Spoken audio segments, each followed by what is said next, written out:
често предмет на дискриминирачки говор, говор на омраза,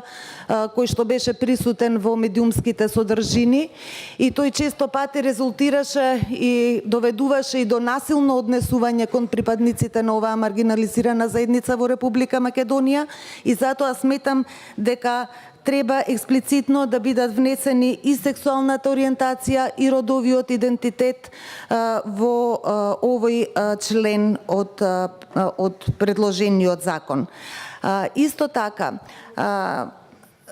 веќе знаете дека 2 години наназад се подготвува и нов закон за заштита и спречување од дискриминација од страна на Министерството за труд и социјална политика. Оваа драфт верзија исто така беше предмет на бројни дебати и учество на различни експерти, правници, академската фела, и исто така оваа драфт верзија беше веќе поднесена и до Венецијанската комисија и пристигна и забелешките, коментарите од Венецијанската комисија.